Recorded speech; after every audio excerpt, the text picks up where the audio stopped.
எத்தனை வாட்டி பண்ணாலும் இந்த கோன் ரோலிங் மட்டும் வரவே வரமாட்டேங்குதுன்னு சொல்லிட்டு ஃபீல் பண்ணுறவங்களா நீங்கள்? அப்போ உங்களுக்கு தான் இந்த வீடியோ. ஆல்ரெடி இந்த மாதிரி கட் பண்ணி வச்ச செலோஃபேன் ஷீட் எடுத்துக்கோங்க. அதுக்கான மெஷர்மெண்ட் பார்த்தீங்கன்னா சைடில் வந்து 16 சென்டிமீட்டர், மேலே வந்து 12 சென்டிமீட்டர் இருக்கணும்.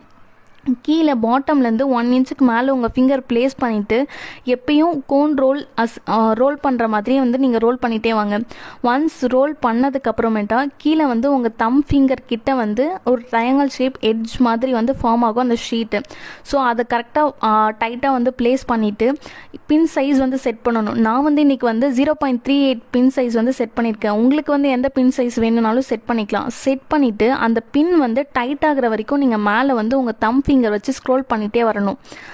மேலே இருக்க சைஸ் வந்து உங்களுக்கு ஏற்ற மாதிரி வச்சுக்கலாம். உங்கள் தம் ஃபிங்கர் சைஸ் இல்லை காமனாக எனக்கு வேணும் அப்படின்னா தம் ஃபிங்கர் சைஸை வச்சுக்கலாம். இப்போ வந்து செக் பண்ணிங்கன்னா அது லூஸாக இருக்குது. ஸோ திரும்ப வந்து உங்களோட இண்டெக்ஸ் ஃபிங்கர் வச்சு அந்த ஷீட்டை வந்து மேலே வந்து புல் பண்ணிகிட்டே வந்தீங்க அப்படின்னா டைட் ஆகிடும். ஸோ இப்போ வந்து டைட்டாக இருக்குது.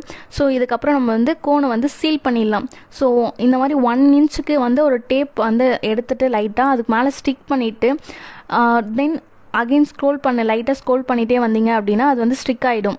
இப்போ உங்களுக்கு மெஹந்தி பேஸ்ட்டு ஃபில் பண்ணுறதுக்கு கோன் வந்து ரெடி ஆகிடுச்சு.